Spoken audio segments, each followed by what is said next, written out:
Welcome to our much delayed, but we're having it anyway, annual meeting for the ATOAC for 2024.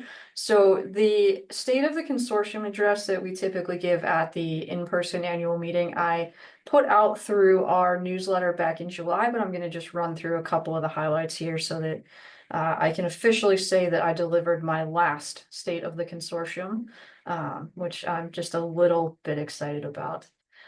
So these numbers are from June when I pulled the numbers for the report to be given in New Orleans, but you can see our growth has continued to increase over the last several years from our inception in 2013. We're approaching that 140 member number. We have added a few folks over the summer since I made this graph. So hopefully we'll continue to grow over the next several years as well. You can see our online presence is continuing to still be steady. Twitter being, or X, whatever we call it, still being kind of our biggest place where we're getting people to engage with us, some through the website, and obviously the disclaimer that these numbers are from June and not from don't reflect the entire calendar year. So I expect that we'll continue that steady trend upward with a good online presence. Especially as we get to some of the updates from the rest of the from the executive committee and what we're working on. I think that'll drive our website engagement in particular. So our top Twitter mentions, our top online presence this year, from Caroline. Hopefully you got that PhD student that we were advertising with you. I did. Excellent. And then looking toward October, I'm sure that registration is probably full for the International Ankle Symposium meeting in Strasbourg, but we are looking forward to continuing to promote the talk that our ATOAC members, Dr. Wickstrom, Dr. Torp, and Dr. Kosick are doing on osteoarthritis after lateral ankle sprains. And I'm not excited about your presentation time, but I'm excited to attend and hear all the wonderful things that you're going to talk about, and try not to get caught live tweeting it out to the ATOAC Twitter feed during your presentation. So hopefully I get a spot where no one can see me doing that. All right, so here's our executive committee structure for those of you not familiar, new to the consortium. So we have 5 members on our executive committee. So the chair, who kind of oversees and liaises with everything. Then we have our vice chair. So Danielle is our vice chair right now. Oversees the public relations and collaborations with other organizations work group. So we'll talk about what each of the groups is doing in a second here. Then we have Caroline, who's on our raising awareness of osteoarthritis work group. Neil, who is overseeing the promoting collaboration among A2AC members, is also our treasurer. And then our member at large is Katie Collins, who put together all of the planning for this annual meeting and did a lot of pivoting for us and coordinating behind the scenes to make sure that we could still find a time that our guest speaker was able and willing to join us for an afternoon. And then we have our student and young professionals group. It's not an official voting group of the executive committee, but I need to update this slide because we filled a couple of these slots over the summer. I should pretty much just put the UCF logo in the student and young professional task force because our social media coordinator, Ava, has done a great job of recruiting other students at UCF to help out with some of the tasks. So you'll be seeing some new folks take over the newsletter and reaching out on behalf of the students and young professionals to better engage that group of our consortium. So a couple updates from each of the groups. So the big thing that the public relations group has worked on this year is obviously continue to push the current simulated patient cases that we have on knee and shoulder. And the link is in the PowerPoint, which I can share on the website, but they are on the website under the education subgroup or drop-down menu. But they're developing cases focused on hip and ankle long-term outcomes, osteoarthritis related topics. So look forward to those later this year or early into the spring semester. And then of course, sponsoring the session that Danielle, Eric, and Kyle are speaking at in October. Raising awareness groups. So one of the big things that we're trying to push, and we would love to have anyone reach out to have their work featured, is Caroline has put together a kind of a template for featuring our members on social media. We all understand how important those social media engagements are and how much most of us are not willing to promote ourselves. So please let us do that for you, especially if you're a new member, a student, a young professional kind of rising toward tenure potentially, and you want some help getting your metrics up, let us know. We'd be happy to promote that. So go ahead and reach out to Caroline for more information on that, or to get the template, and then we can help you get that out on social media. Our promoting collaboration group has really been if you remember several years ago at one of our meetings, Neil kind of led a discussion on marker sets and sharing of marker sets so that we can have, or, coming to an understanding of these are common marker sets we should all be using so we could better share data. Well, now we're trying to work on defining and refining some common methods for markerless motion capture, which I think ties very nicely into our talk for today. So if anyone is interested in kind of having some of those conversations or leading some of those discussions, please reach out to Neil and he can get you in touch with his work group as they're working to kind of develop that consensus for ATOAC related research. And then our annual meeting work group, I think is obvious what they've accomplished. And again, I didn't update this slide, so sorry about that the meeting is now late August, not late July. And they also did a fantastic job for us of recruiting students to apply for the Student Travel Award and reviewing the applications that we did receive for that award this year. So look forward to that coming out again for next year, timing around the NATA meeting. If we're able to provide additional travel awards, we'll certainly share that through our social media as well as our email listserv.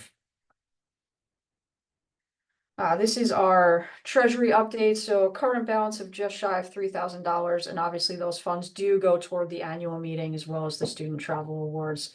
And these are our expenses for the year. So manageable expenses. And then I believe our balance probably updated just a little bit since I got this number from Neil, but probably only within a few pennies.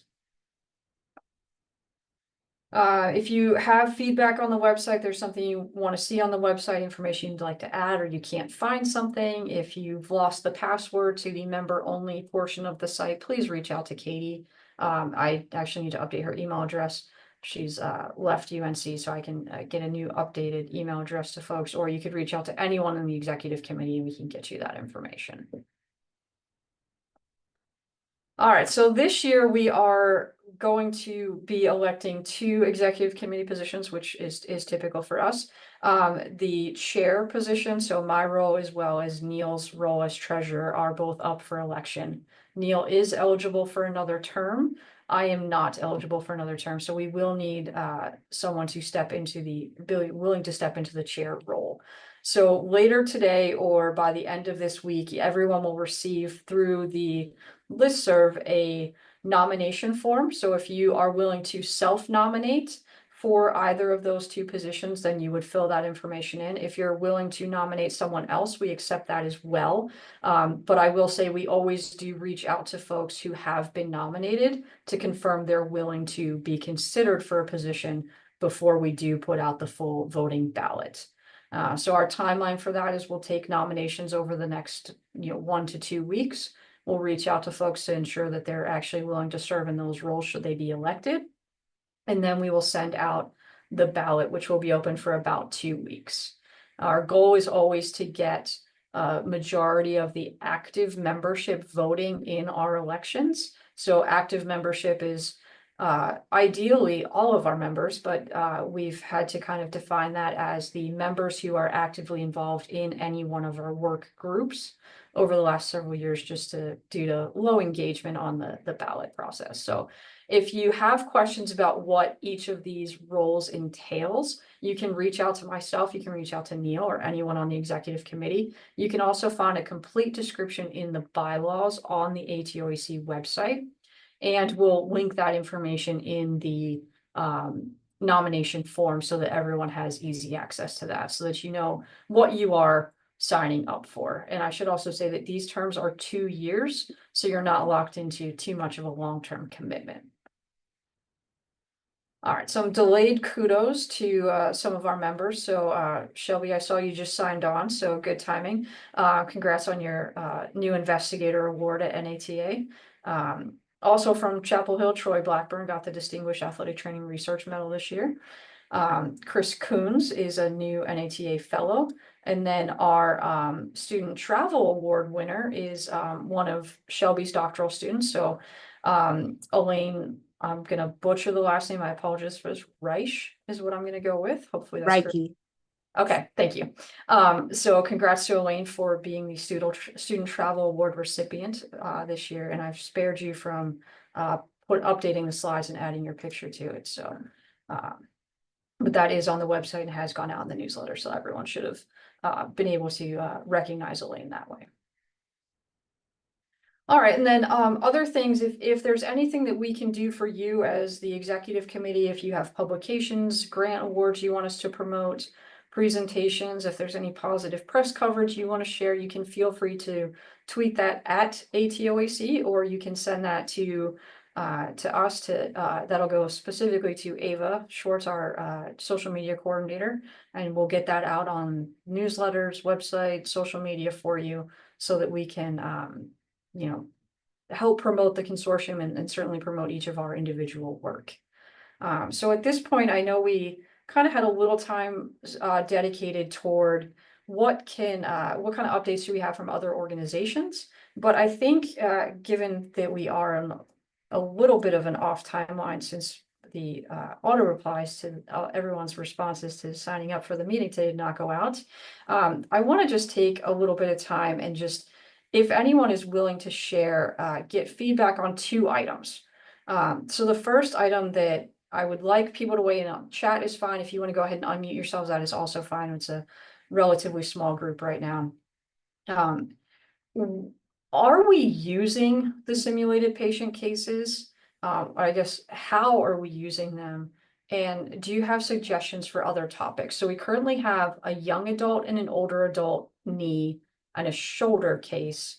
And then Danielle, your group is working on hip and ankle. Do you have any brief update on what Yeah, that we're looks also thinking like? about doing like a patellofemoral OA, so not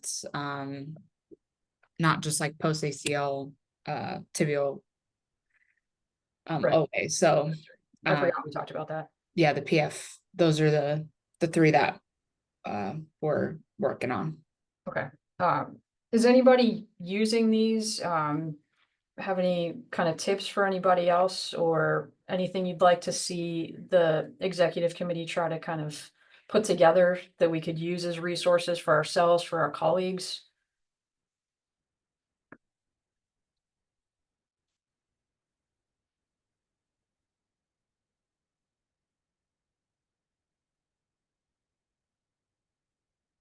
So I know I've used the existing cases that we have, both the knee and the shoulder cases in class that I teach here at Charlotte on patient-centered healthcare. I've found that they're really good for realizing how our students are in terms of where are they with evaluation in general. It gives them kind of another scenario that I didn't have to come up with to evaluate a patient, and it's prompted a lot of good discussions just about here's what really happens during surgery, and here's what really happens to patients after they've come out of that process. So we kind of tie it into multiple classes that we have, but I've used it in terms of, for my class, just based on its nature, talking about here's how we talk with patients, and here's how we can use this to educate patients about what are the long-term consequences of their conditions. Does anyone else use them in any sense?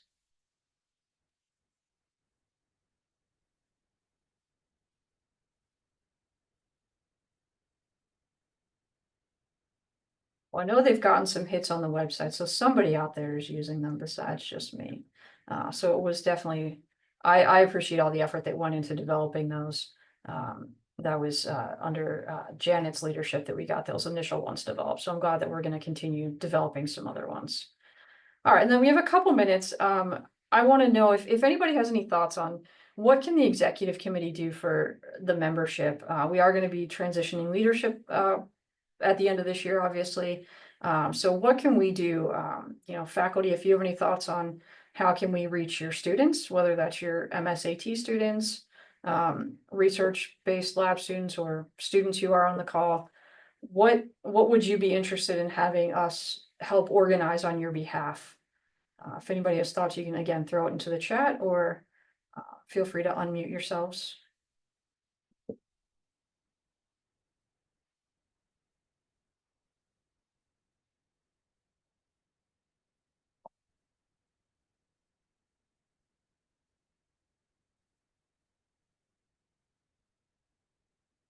I'm going to take the silence as we're doing a fantastic job as an executive committee of reaching our membership, and that we need to keep doing what we've been working on. If anyone does have feedback, please, even throughout the meeting, you can send it in the chat, even if it's just to me. You don't want it to go to everybody, that's fine. You can send an email. We are, I think, all open to some feedback of how we could improve the consortium and try to reach our membership better. I know I have pushed the student engagement a lot over the last couple of years, and I hope that continues to build up our numbers so that we can keep the consortium going for a long time. But as we transition leadership this year, I think it would be a good time to kind of reevaluate what are we doing for our members and how can we do things a little bit differently, if not better, as we move into the next kind of chapter of the ATOC, so to speak. All right, so I know we are running a few minutes ahead here, but I'm gonna go ahead and stop sharing my screen. So Brett, you can go ahead and start getting your presentation up if you would like to. And so our speaker this afternoon, I'll try to slow play this intro of 2 sentences that I wrote for you. So we're delighted to have Dr. Brett Pexa with us today. So Dr. Pexa is an assistant professor in the Department of Athletic Training at High Point University. Research interests are relatively broad, but focusing on understanding risk factors of injury, athlete wellness, and workload, all related to performance outcomes. I almost put together a word cloud based on all the different words I found about you in your various LinkedIn profiles and ResearchGate profiles, but you'll have to go with the introduction that I just gave. So Brett, I'll turn it over to you at this point. Yeah, that was wonderful. No problem there at all. Thank you. First off, thank you all. I really appreciate this. Appreciate this opportunity. Kitty Collins was the one who reached out to me and said, "Hey, Brett, enjoyed your talk at UNC. Was interested in seeing if you wanted to give another one to ATOAC." And to be brutally honest, I don't do a ton of OA work, right? I work more on injury prevention, specifically within college athletes, adolescent athletes, as we kind of transition forward as well. But I thought, what a great opportunity. I know my time at UNC as a PhD student, I've talked plenty with Brian and Troy and everybody about OA. So hopefully I can give a little bit of lens of what we do here at High Point, specifically with regards to our research data in our clinical care. I think we have a great relationship. I've been fortunate enough to assist a lot of individuals in creating similar kind of data transparency, data platforms in their own settings, taking research data and applying it to athletes or patients or participants, whatever it might be. So without much further ado, this is a talk on evidence-based collaboration, research data in clinical care. So like I said, I gave a talk last year around this time at UNC Sports Medicine Institute Symposium, talking about how to identify constructs, KPIs, and technology that could be useful for data, specifically for clinicians.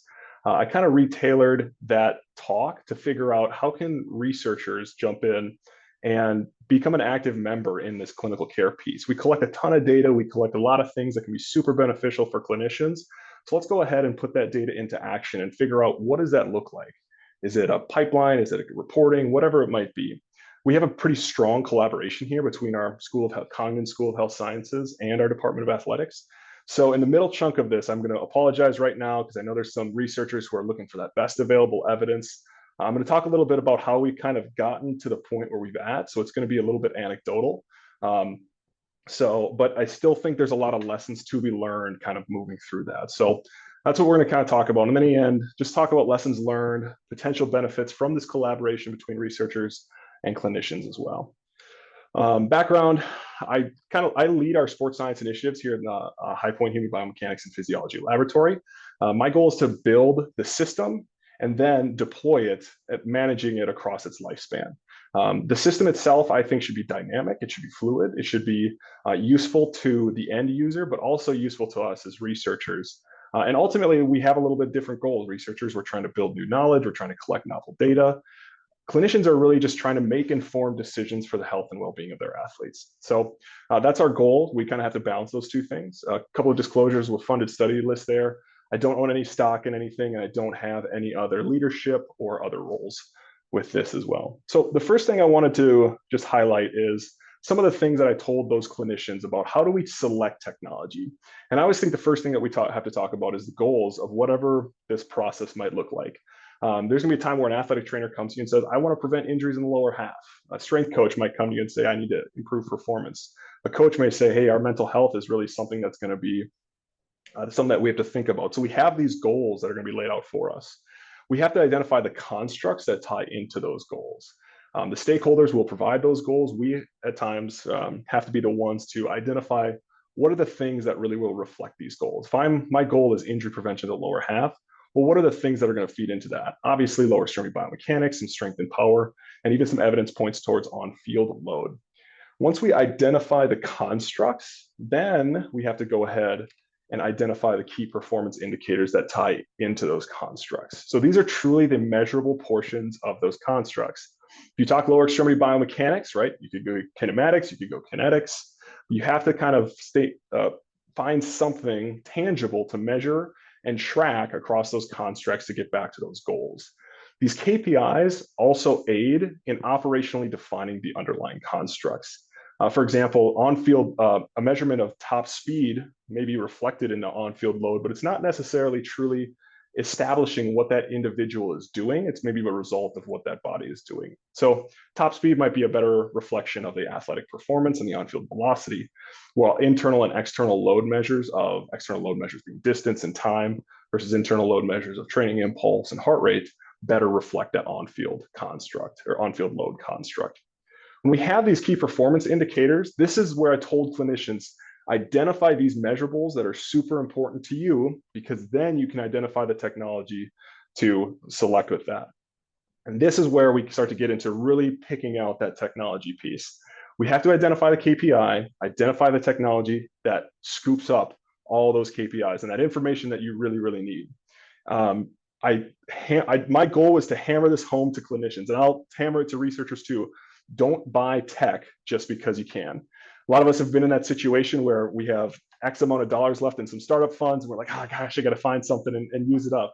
Well, be cognizant, right? Think about it and be intentional, saying, hey, what's the thing that I'm not quite measuring yet, or that I want to measure that I can't quite capture yet? And what piece of technology can come with this too?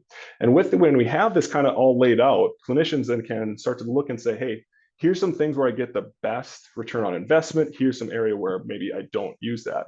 And it's not just resources in terms of financial. We have to think about the human resources to have available with this as well.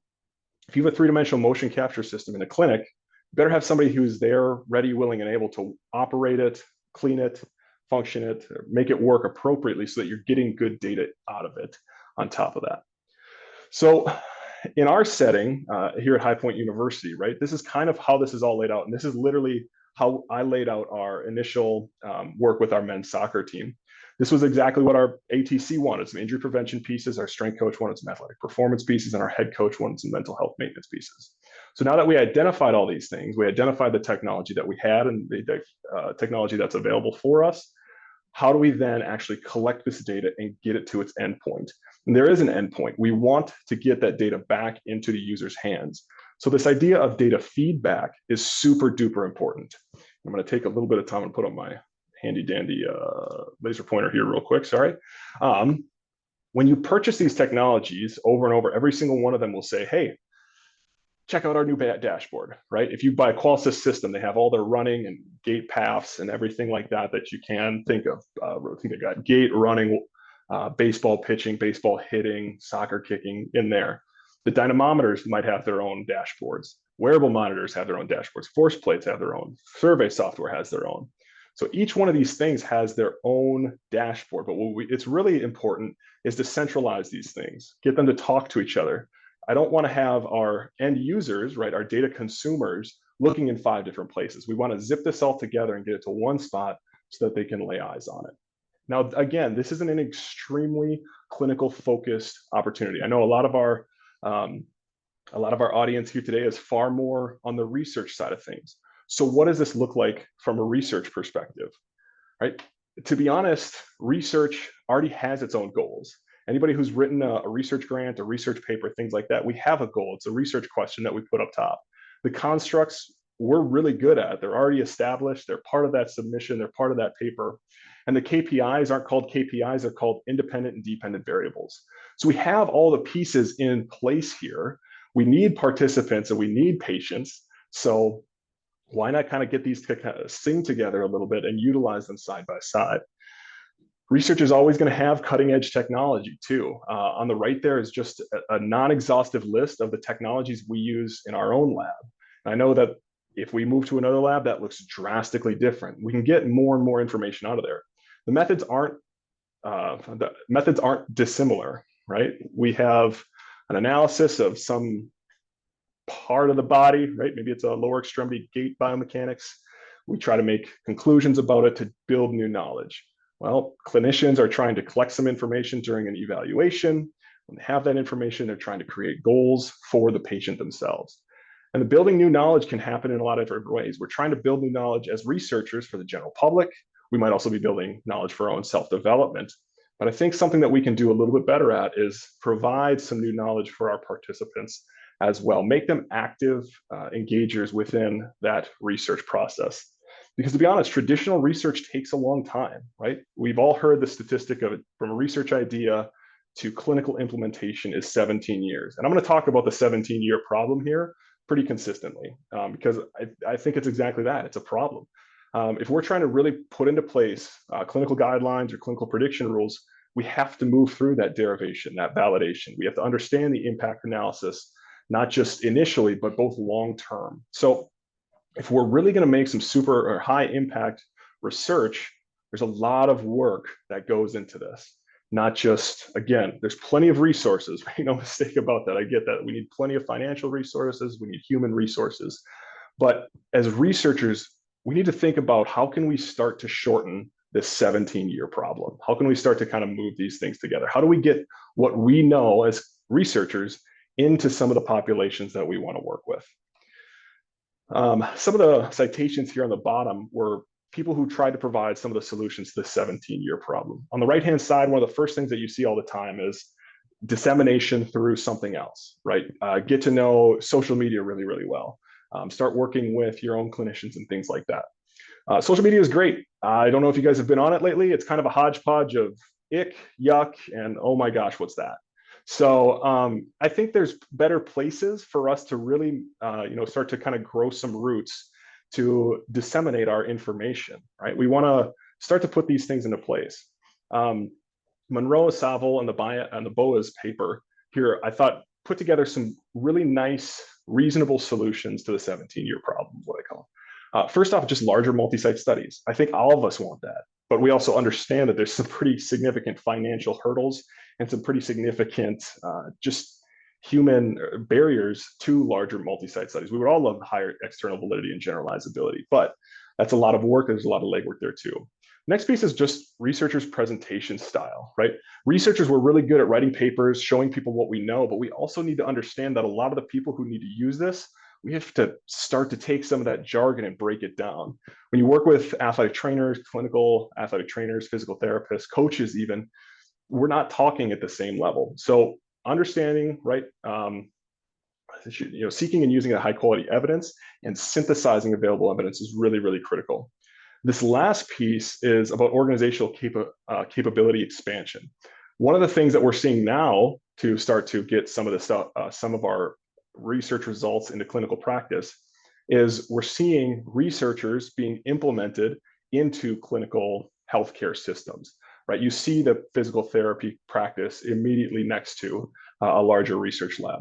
And that's wonderful. That's great. However, we're also going to get to a point where that organizational structure is also going to change how we might do some research. I think the organizational capability would, as long as we want to continue expanding, right? We have to realize the healthcare system itself is super duper stressed. So how do we effectively communicate our things into the clinical setting to show our value as researchers as well? Throughout each one of these things, the onus comes to us. It comes to researchers to identify how we can start to integrate some of our own results to getting this problem lower and lower. Each step of the way, it comes down to some communication, some logistical pieces. So how do we start to put this into practice? How do we take what we know and give it to the people who can do something with it? That's our clinicians, that's our patients, that's our coaches. And depending on who you work with and how you work with, it could be anybody from doctors to the lay patient itself. So where do we start, right? How do we reach these solutions without an excessive amount of capital behind it? One of my favorite quotes is from this book called Atomic Habits. It's by James Clear. He says, you don't rise to the level of your goals, you fall to the level of your systems. So we should really think about building a system rather than building our own outcomes into it. Systems are dynamic, right? Should be able to kind of plug and play some of these things. We should start to put them in there. And we should figure out how the system fits so that we can produce the outcomes. We don't want to drive the outcomes home because we're kind of biasing and pushing the research in a particular direction. If we build the system, we put it to work, we find some scalability within that, hopefully we start to kind of minimize some of that 17-year gap as well. So this is the point where we're kind of trying to transition. I'm going to talk to you a little bit about how we did some of these things, how we started to communicate our research data to our clinicians, to our coaches, and to our participants themselves here at High Point University. If you ever come to a class of mine, I will literally sing this part from Sound of Music. It's my mom's favorite movie. So I always like to put it in there. But I think it's important if we start at the very beginning to figure out where we're going to go. And again, this is super focused at collegiate athletics. We're kind of embedded at a university. But if you view this presentation through the lens of your clinical experiences and your current clinical setting, I'm hoping there's some things to be learned about this. Again, I'm really sorry that I don't have more research available for you, but I think there's a lot to be learned from the methods here. So when I started in 2019, our faculty interests were mostly around athlete health and wellness, lower extremity biomechanics with Dr. Ford, lower extremity clinical lectures with Dr. Jeff Taylor, and then I had a lot of interest in our workloads as well. We had 3 strong departments well represented in the lab, and we had a need or a want to get involved with athletes. Obviously, all these faculty interests line up nicely with a lot of lower extremity sports that colleges might offer. So one of the first things I wanted to start doing was getting involved with our athletics department to start to say, hey, how do we grab some patients and participants so that we can perform really high level research in a nice tight space? So we tried to create a collaboration between our sports teams and our sports medicine researchers. Now, I chose this graphic very intentionally because our HPU health sciences research, I wanted to really drive that through our sports medicine department within athletics and our sports medicine staff. I thought that was so importantly critical to make it sure that we're following to a T the guidelines set out by that group. When I was on my faculty interview here, I met with Josh Caruso and just laid out this plan and said, hey, I want to work with athlete teams. Is this something you would consider? He said, yes, I think there's a lot of things that we can gain out of this as long as my staff gets some development, as long as we can get some information out of it. He said, there's times in the past where we've gone to the lab, but we haven't gotten anything out of it. It's difficult to advocate for those things without getting some return. I said, I completely agree about that. As researchers, we have a lot of tools, we have a lot of technology, we have a lot of knowledge, but we need to start to actually get it to a place where the participants are. Dr. Ford told me this earlier. When he was at Cincinnati, he said, you have to consider every single participant could be a future patient, and every single patient could be a participant, right? So you have to treat them all consistently. And if you identify it that way, then we start to see there's a lot of things to gain and there's a lot of mutual benefits to come out of this. So obviously we came from the research side of it. The athletics department sits a lot on the applied side of it. So when we figured out how to work this out with, when we submitted this to the IRB, we write it as a be performing a service. The things we're collecting, the athletics department could collect on their own. There's really no problem with that. They could collect their own biomechanics, they could collect their own force plate data, could collect their own strength data. We have the capabilities, allow us to collect it, and then participants can actually opt in for our data analysis. And I'll talk about that a little bit more later as well. So when we had this set up, we went to sports medicine. We would always contact through our athletic trainers, tell them what we would do. I would say, yes, this sounds good. Then we would start to engage stakeholders as a whole, right? So the research team would reach out to the team contact. And that initial meeting was just to lay out goals and get buy-in, right? If we had the goals on paper, we had a way to identify, hey, here's the things that we see are going to be good for us as a biomechanics laboratory. Here's the things that are also going to be good for you from a department of athletics. And here's the things, really, the expectations that we're setting ahead of time. So we're hoping that there's something that they could identify within this so that we could say, yes, this is something we want to continue to pursue. Within that meeting also, we wanted to establish some sort of logistics, determine the measures that they thought were important here, and start to gauge what are some things that they really, really want to see and what are some things that they think are important. Specifically, if we had a measurement that we thought was really crucial, something like a training load measurement, which we know can play into injury risk and performance, what load measures are they really going to be invested in? What are the things that they think is going to be super important to visualize alongside some subjective data so that they can get a good understanding of how their athletes are doing on a day-to-day basis? When we heard that, after our testing, we would follow up with them to create our app and our data reporting dashboard to their specifications and their liking. Again, our engagement of our stakeholders was super duper critical. We wanted to make sure everybody was on the same page, knew what the expectations were from our standpoint, expectations from their standpoint. And this is literally a document that I would draw up for them, or would draw up the goals, the potential benefits to every specific team, so that we could really get this on paper and see what was happening and how it was happening. The methods are pretty standard for what you might do in a research setting. What we would end up doing what we do right now with all of our teams is a preseason, midseason, postseason, and at least one off-season test around those measures that are important for us as researchers and the measures that are important for the team itself.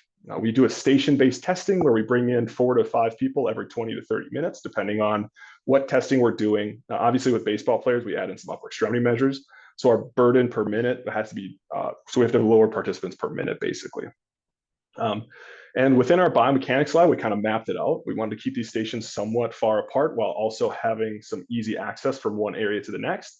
It also helps us from a human resources perspective. So when we have students come in and help with this as well. But our station-based testing inside and out, or inside the lab, was our 3-dimensional motion, markerless biomechanics, our force plate testing, our lower extremity strength, and our subjective outcomes. These are the things that from a research perspective, we think are really important. Obviously, Dr. Ford has a ton of emphasis within the biomechanics. Dr. Taylor and I love looking at the jump testing and the extra lower extremity strength. And I also am a really big proponent of the self-reported outcome side of it. Now, here's the thing. There's times where we've actually changed this testing piece by piece, depending on who we have in the lab, depending on faculty personnel interest and faculty interest in research projects. We've added things like a simple reaction, go, no-go testing. A lower peak force output from the lower extremity is actually something that one of our athletic trainers recommended and fits nicely with what we're doing. Previously, we also took dual X-ray absorptiometry, DEXA scans for body composition. We had a physiology professor or faculty member who left, and we didn't feel like we had the capability or the knowledge to effectively disseminate that. So what did we do? We kind of pulled it out of some of our dashboards and some of our reporting. We didn't feel like we could effectively communicate that. So we actually lost that particular station, which I am still completely okay with. And some other things like foot scan for size and volume that we've done in the past. The other thing that we've incorporated is some sort of daily measure. And we think this is important simply for consistent buy-in and consistent usability of the dashboard itself. We have daily measures that we've established for ourselves, created our own simple surveys, simple measures, and then also actually purchased our own wearable technology. Again, athlete workloads is kind of a cornerstone of some of the research that I do. So I wanted to make sure I had some of these things. These are lab owned, but team issued. If we're doing research with these teams, we're fine with them using them, kind of keeping them on their side of campus. However, also knowing that we run the licenses, we run the background, we have access to the data to use them as we need for research purposes and obviously for clinical purposes as well. So if you start to take a look at this, data storage is a little bit all over the place, right? We have some cloud-based storage with Qualtrics using our survey, our polar wearables stored in the cloud, even some of our strength data is stored in the cloud. And we can access these via APIs from some coding languages that we like to use. We can also, we also have a REDCap database for our survey data and some of this easier collectible data that doesn't come out of a cloud-based object or other measures. We also have some Excel sheets that we'll pull down and organize for that. Things like our strength data and our force plate data will also come into these Excel sheets, right? And now each one of these is kind of its own entity. It kind of sits here, kind of sits, or it sits there, sits there, sits there, sits there. But we need it all to come together. And I talked about that a little bit earlier. We don't want dashboard here, file there, data file there. We want to zip them all together. And we can actually do that. We use a program called Power BI. It's a business intelligence platform. And this is actually what our data synchronization or a data model looks like in the background. At the top of that here, you can actually see our roster sitting up here. Has a lot of our information on here and is specifically including our ID. That ID number is given to each athlete, and it's kind of our REDCap driven ID. And hopefully within each one of these, you can start to see ID here. ID will be in the polar data set. Unfortunately, I didn't capture it with that one, but ID there, ID there, ID there, ID there. That's how our data synchronizes and talks to one another.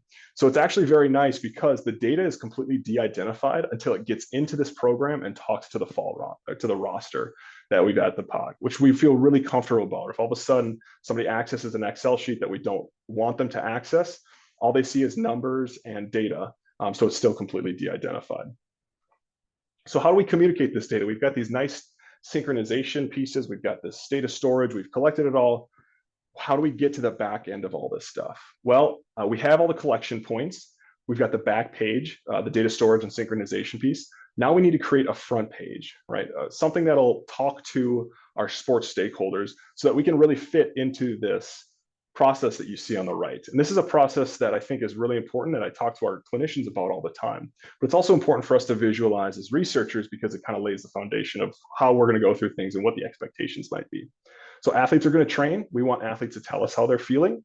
We want to visualize those, not just tables, right? Not just numbers, get them into graphs, charts, easily digestible chunks, basically, and give them back again to the people that can make a difference, right? Strength coaches, athletic trainers, head coaches, so that they can then go in and affect the training load to their specifications to produce the outcomes that they want. By doing this, we're hoping that there's something that what I call sports stakeholders, the coaches, athletic trainers, strength coaches, can identify and use to promote positive outcomes. And we tell athletic trainers, or we tell these stakeholders all the time, right? It's not just one piece of information. It's not just, hey, their soreness is up. All right, make a change. No, use your coach's eyes, use your clinical intuition. Evidence-based practice is 3 parts. We're trying to provide the best available evidence. Coaches have their own experience, and then there's going to be patient values put into there as well. As researchers, I don't know those patient values. I don't interface with those athletes enough. So that's why we want to get into the hands of the people that can make a difference. So when we first started this is what that kind of iteration looked like. It was really simple. It was really straightforward. We had a quick table on the top left, color coded. We have some team soreness pieces. We had some practice loads, and then things along the middle. Give us some good compliance. Again, this was all made in Power BI, and I think this was from 2021. 3 years later, we're starting to incorporate more things. We're continually iterating on this and trying to make this better and more useful on top of it. Previously, we didn't have the wearable. Now we're incorporating some of those wearable measures. We're making that soreness plot a little bit bigger based off the feedback of some of our own clinicians, our athletic trainers and strength coaches. And then we're trying to make these things a little bit easier to see so that they can make quick, easy assessments of from what they're doing. Now, implementing this is not as easy as it looks, but it's definitely doable. I'm very fortunate. In 2017, I had first started working with a couple of teams doing this. In 2018, 2019, this was part of my dissertation.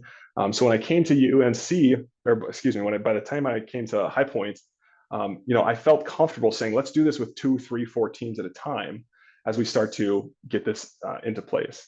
And we really actually had to follow these implementation stages very well. First exploring and installing some of these things, figuring out how this all comes together. If I were to be honest, I still think we're somewhere, in the middle of this initial implementation stage. I would love to say that I'm further, and I am by no means an implementation scientist. The true implementation scientists, if you are ready, willing, and able to work with me, I've got some stuff for you to check out, and I'm happy to work with you. But this implementation science is just to put good ideas into action. Progress is progress to us. Small steps are important.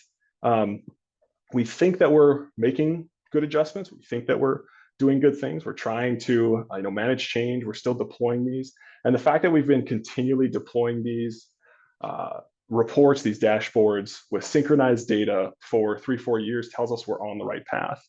The other thing that gives us a good idea of whether we're on the right path is that we have some long-term sustainability here as well.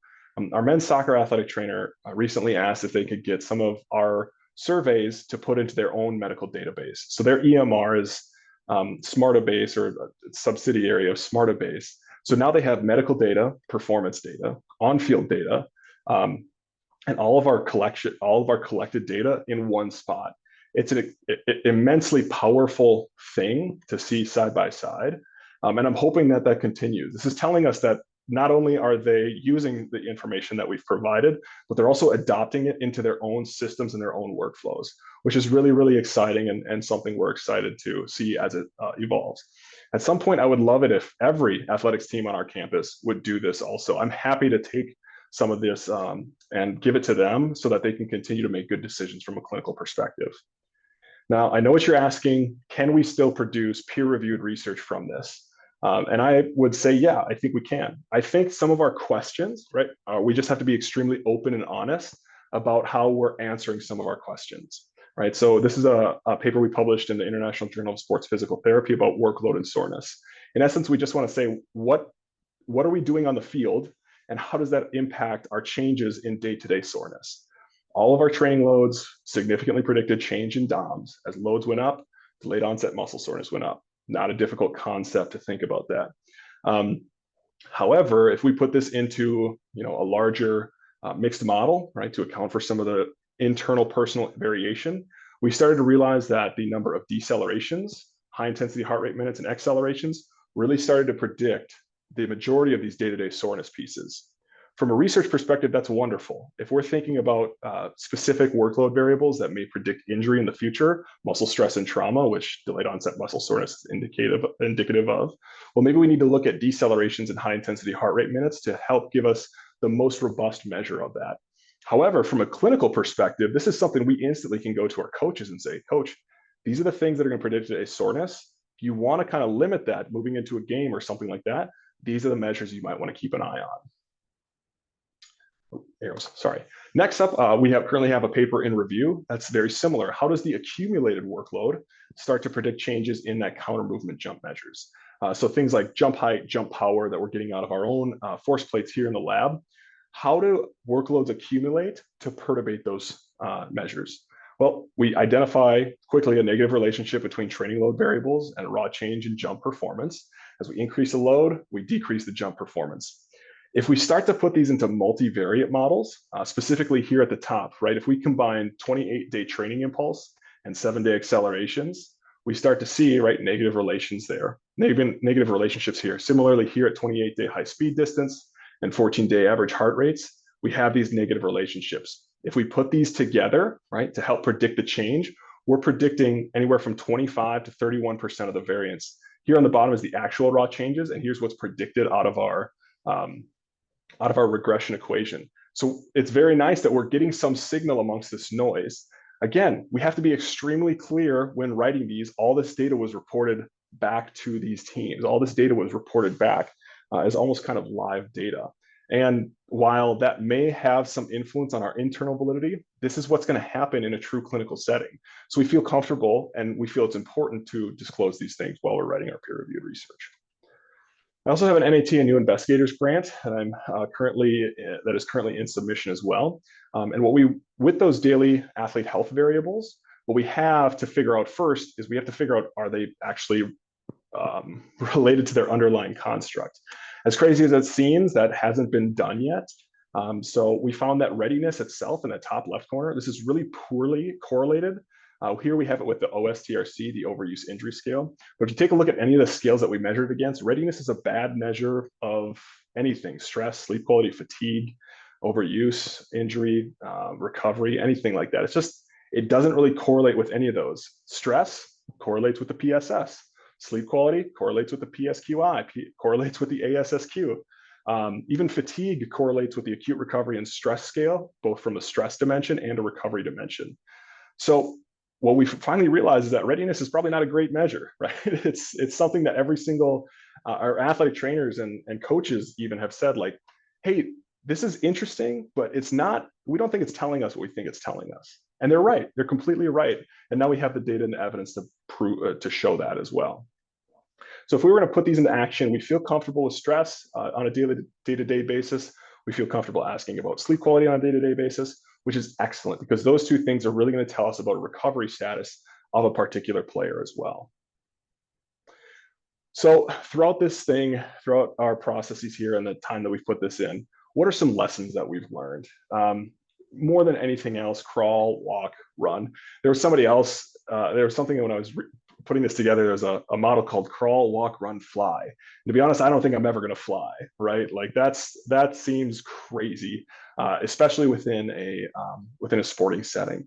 But what I'll say first is to find a platform to report the data, right? To create a dashboard, to do something, and learn only that platform. It might be Excel, it might be Google. Basically, look at what your IT system supports. If you have Gmail, look at some Google opportunities. If you have Outlook, look at Power BI, look at something in Microsoft, because all that stuff integrates together so nicely. This is the first one I ever created, actually, here on the right-hand side. This was from Barnett Frank at UNC. He said he put this together in Excel. I thought it was really cool. But the problem that I had with it after a while was I realizing it took a lot of time to put together. You download the Qualtrics survey, you put it in the Excel sheet, you get it out to the team. Yes, 5-10 minutes a day, but all of a sudden you start looking at it, it adds up. It's an hour a week that you could be putting towards something else. The biggest thing I wanted to do was automate it. And that's when I started to find other opportunities that would or other softwares that would automate this. So the next one that we built was in Power BI. And we kept making small incremental changes to this. You see here, one of the earlier ones that we built, it didn't have the XY soreness grid. It just had where you soreness at with a large tree plot. Our next iteration, right, actually started to get into that soreness plot. We started to incorporate some just recent practices games with distance and heart rate that we collected. And now here, again, our most recent one is really, really nice and refined even further. Think back to some of that research that I was just talking about. I told you that readiness is a bad measure.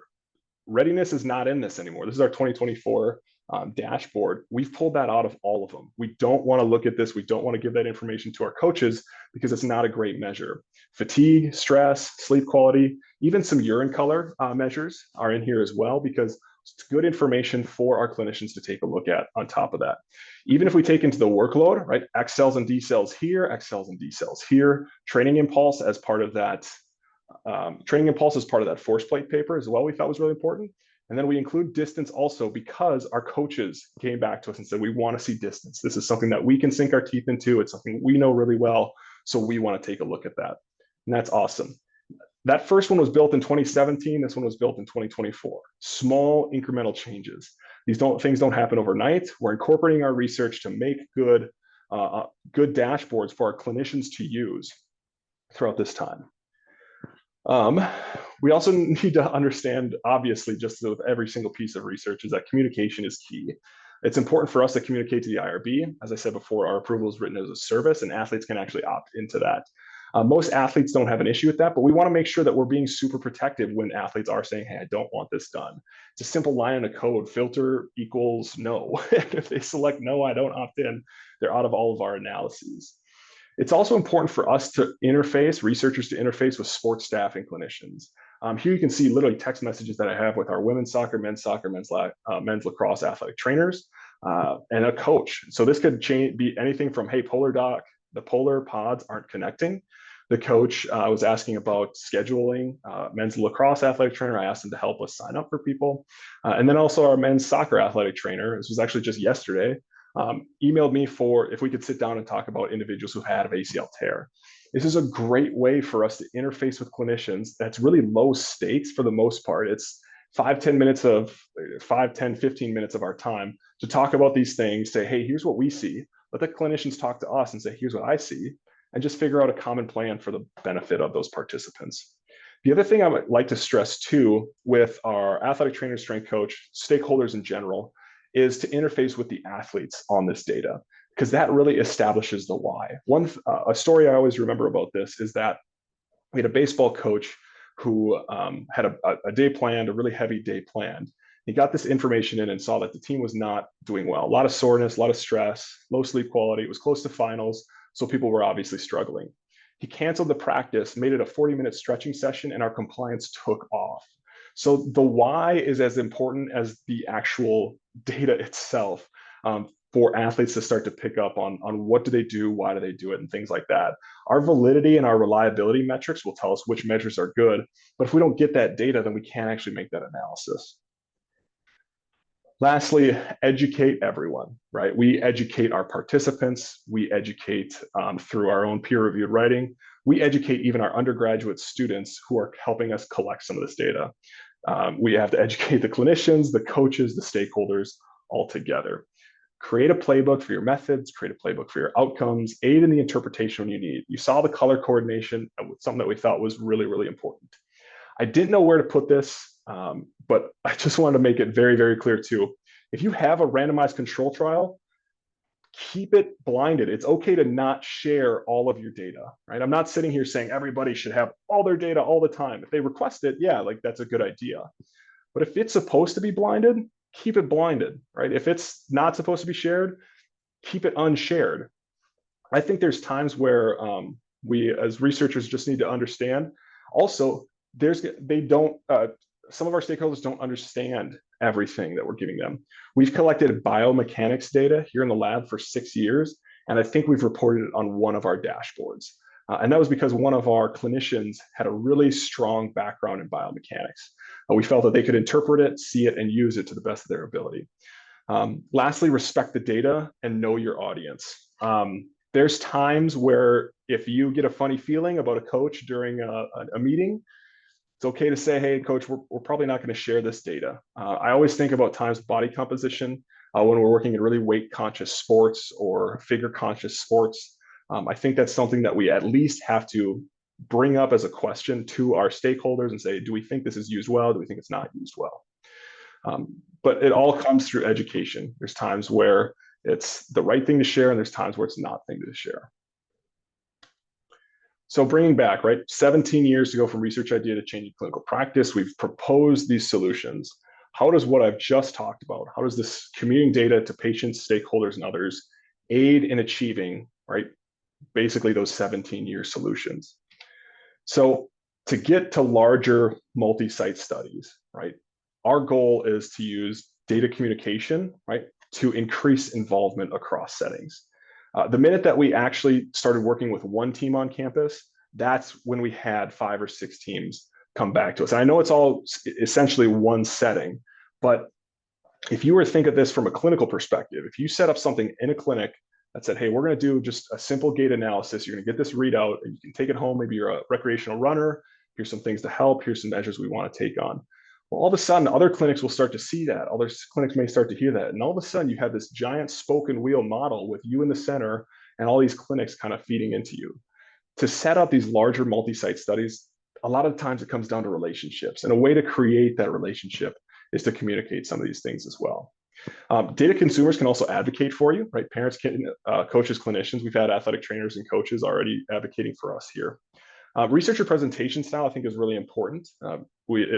When we have to communicate this data, it forces quick, simple, and effective communication.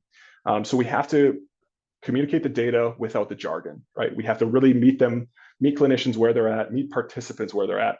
Our reports to clinicians is drastically different than our report to parents and participants. From an organizational capability expansion, right? So healthcare administration, maybe advocating for some more opportunity there. There's a huge service aspect of data sharing here, right? Advocating for your local community or performing this as a service to your local community can hopefully help keep that local community a little bit healthier. And if we think about like research institutions, right, that faculty member usually has a research role, a teaching role, and a service role. Imagine lumping all three of those things into one spot and saying, hey, I need some monies to do this particular thing, which is part of my research, which is part of teaching the public, which is part of that service as well. Organizations will hopefully find ways to basically give you more resources or give you more capital to expand your capabilities. And that's the goal with what some of the things that we're doing. So I'm slowly running out of time, so I might kind of move through this. One of the things we want to move to, and what this is always kind of the things that we've worked with our competitive college teams that we've always had a plan to do is move to an adolescent age. But we have to set this up because it's just gives us a nice template to communicate some of this data and get it to the places it needs to go. So we want to create multidimensional sports science research where we're not just looking at injury risk factors, but we're also looking at the measures and how they interplay together. We also want to look into injury and disablement prediction. Now, why do we think this model is effective and it's going to work? Well, people are already paying for it. If you go to clinics, a lot of clinics in a lot of different areas, people will pay $100 for a gait analysis. People will pay $360 for additional return to sport testing. Even on the bottom there, there's a golf testing for 45 to 60 minutes for $100. And none of these are covered by insurance. So people are already paying for it. So why don't we as researchers and experts employ some of our techniques, communicate this data effectively, and get it into the hands of the people that can do something with it. I also want to take a little bit of time here. Big shout out to the ARO group, ACL Reconstruction Rehabilitation Outcomes Work Group. If you haven't seen their wonderful dashboard from UVA and Chris Coons, I know it does a lot with that. Very, very cool, very forward thinking of what this is and what we want this to get to. Sharing ACL data, maybe from a blinded perspective even, can be really, really helpful to see how it all fits together. So what are the benefits here? Some of the key ones I think that we want to take away from this. We want to have engagement, not just with team stakeholders, but with parents and participants and patients even, because that enhanced engagement allows us to really grow roots, kind of expand our research and create good relationships within the local community as well.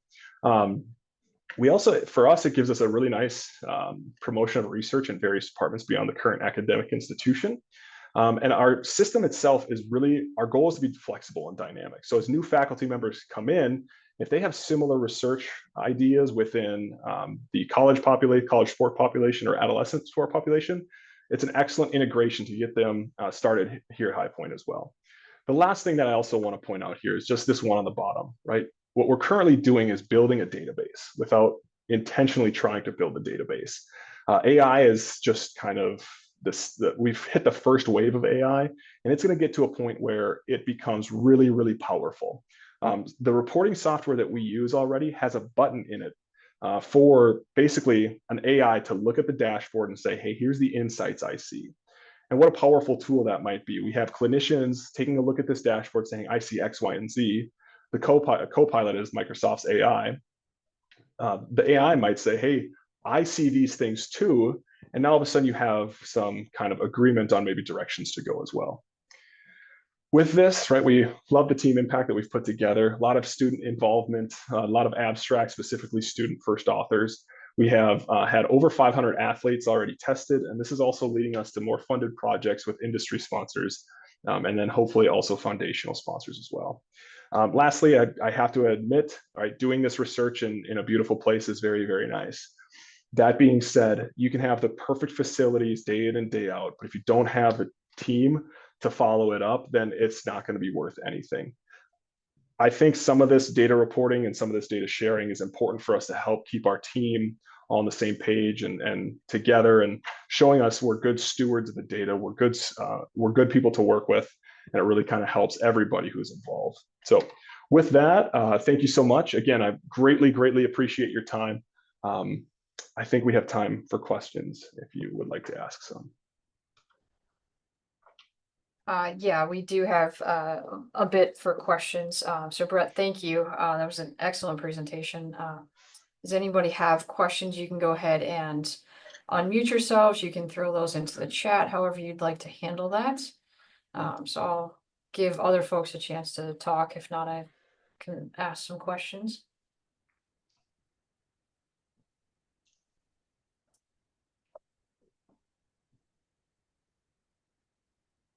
Sounds good. Thanks, Brad. Hey, Brett. Xavier. Great talk. Thank you. Thanks. So you talked a lot about, data sharing and the visualization and how you went through multiple iterations. Roughly, like, what did your timeline look like in terms of determining, you know what, I think I like where I'm going with this visualization, but I probably need to iron out some kinks before I actually do share it? That's a great question because I've spent way too many hours sitting on a figure like, yeah, like I'm gonna make this perfect. And then you get it to a clinician and they're like, I don't know what you're trying to tell me here. So I think I always like to kind of work with the first rule is it has to work, right? So it needs to function in a manner to get some sort of information that I'm trying to display. It could start with something simple as a bar graph, line graph, whatever that might be.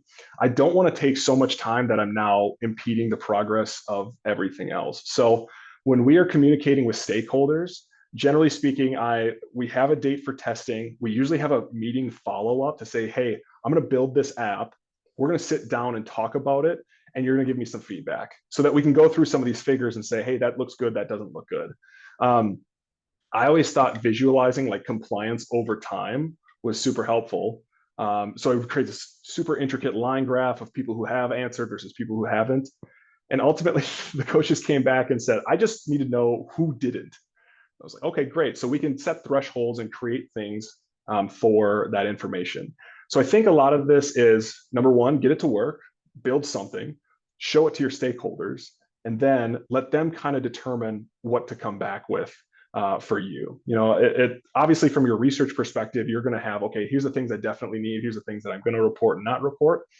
And that feedback from the staff that you're working with or the stakeholders that you're working with will probably help drive some of those.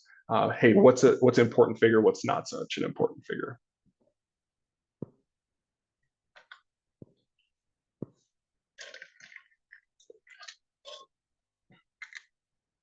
Questions from anyone else in the audience?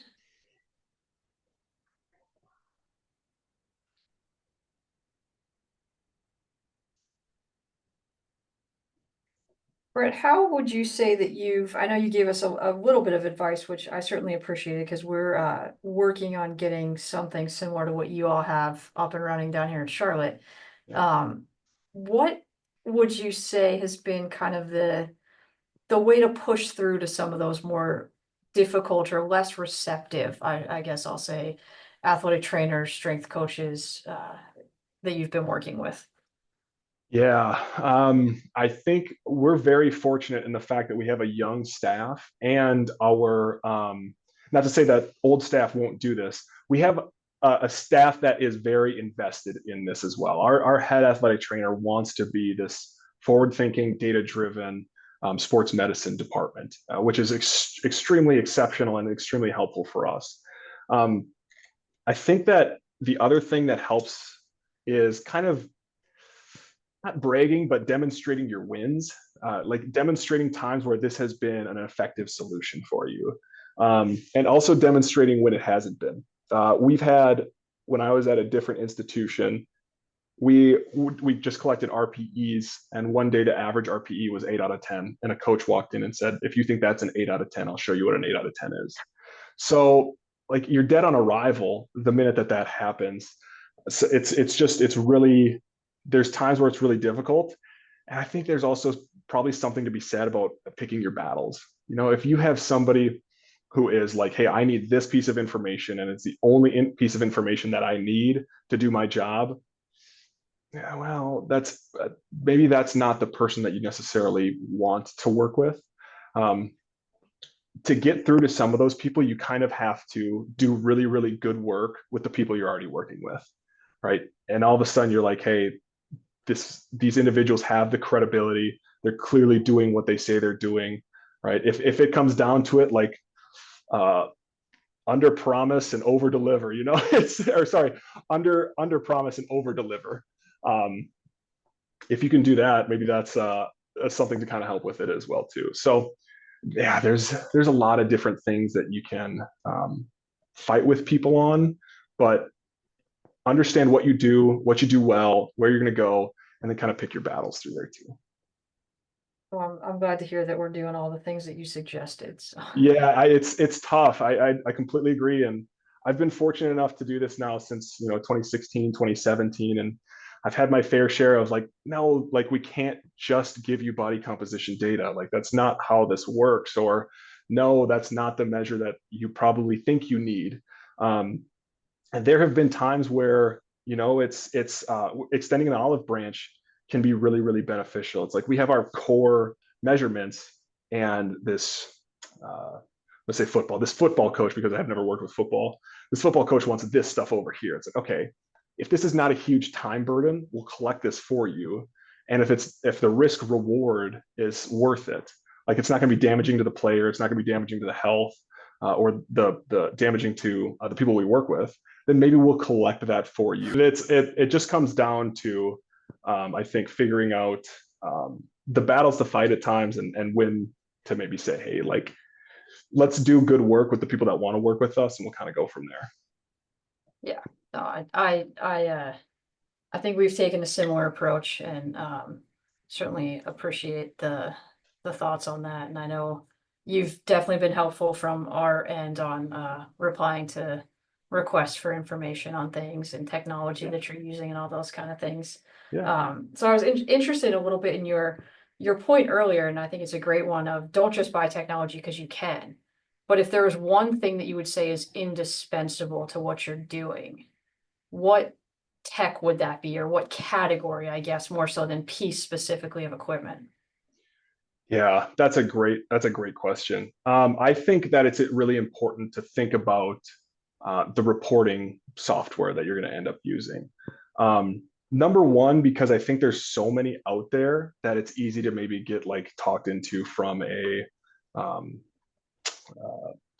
sales perspective. But you understanding like what you need, where you need to go, and how to do it is really what you do as a researcher, right? You know the tech you have, the tech you need to really do high quality research. So usually it's the reporting aspect of it. And I mean, there's times where there's no cost associated with that. You could use something like R or Python or something else that can really give some great stuff that you need. But if you're like, hey, I really want something that's a little bit more dynamic and a little bit more intuitive for the people that I work with, then you might want to actually go ahead and invest in maybe an athlete reporting software that's easy to use and quick for it all, quick for whatever you're trying to use for it. From my research perspective, I think it's super critical that I have workload, like a monitor at all aspects, because number one, it fits with my research. And I know that all the teams that we work with, it will instantly be something that they can kind of sink their teeth into, take a look at, and go from that. I mean, I think really that is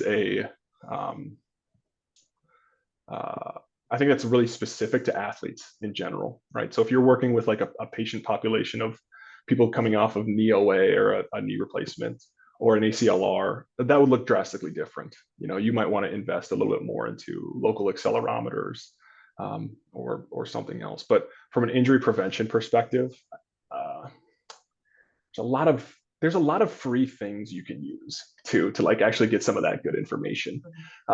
So if you're looking at like just financial resources, it's not a bad idea to go ahead and invest that in the reporting software, the dashboard software. Questions from anyone else? I know some folks were willing to join back in after a little disruption there. Any questions from the rest of the group for Brett, or in general comments to the ATOAC?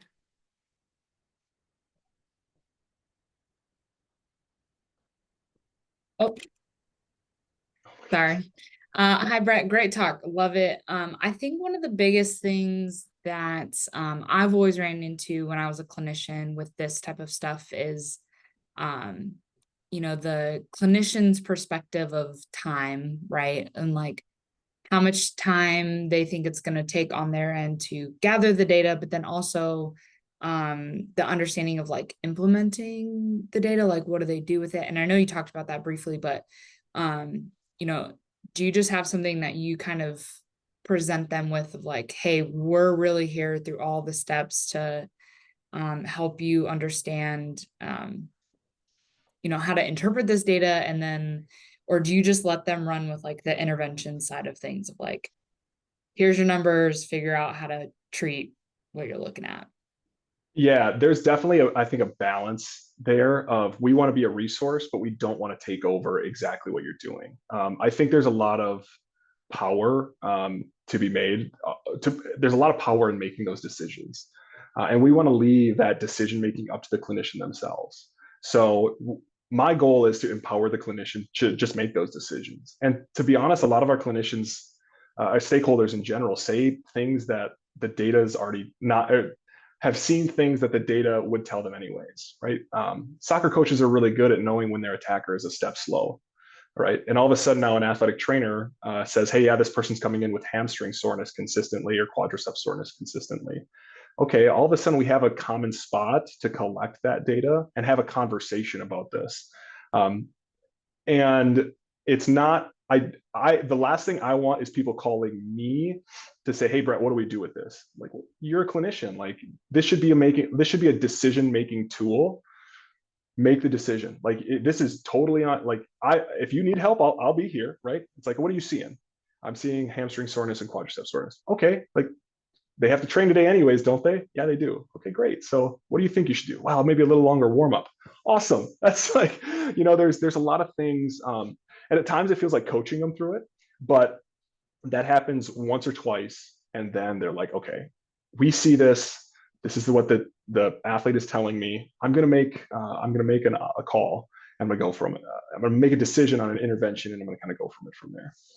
In the first year that we had this with the women's soccer team, they had like a Thursday, Saturday game. And after the Thursday game, they were, everybody was feeling really, really bad. So coaches called me and I said, well, what do you guys think you should do? I said, well, we think we should have a light practice. Okay, that's an excellent start. Like, yeah, that's what I would do too. We just had a conversation of what that looks like. I said, do you guys have like, what do you have to get ready for on Saturday? He said, well, this is a really tactically tough team. I said, okay, like you don't need the super technical skills today. Like you need the tactical piece, the laying out piece. I said, and you can do that at a walking, running pace. I said, yeah. I said, okay, great. So you have a 30, 40-minute warm up, a 30, 40-minute cool down, and maybe 20 minutes in the middle there of what that looks like. And they are thinking about these things and they're ready to do these things. To be honest, there's a paralysis by analysis, but encouraging them to say, yes, like make the decision, you can do it, cheerlead them on. Yeah, go for it. I think there's a lot of power in that too.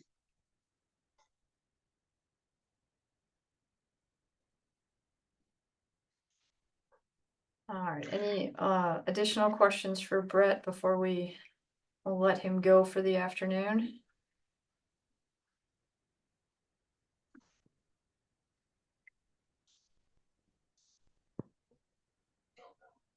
All right, well, thanks again, Brett. We really do appreciate you scheduling and rescheduling and No problem at all. rescheduling with us. Yes. Yeah, no problem at all. Thank you so much. Oh, yeah, thank you. It was a great presentation. I think everyone who's here can attest to that. And again, thank you for letting us record this also so that we can share it with the rest of our membership who could not be on today. Yep, no problem. Thank you so much. If you guys have any questions, please don't hesitate to reach out. All right, well, I think that pretty much concludes our agenda for this afternoon. So thank you everybody for signing in, and stay tuned for those nomination forms and ballots for our upcoming ATOAC election. Have a great rest of your day.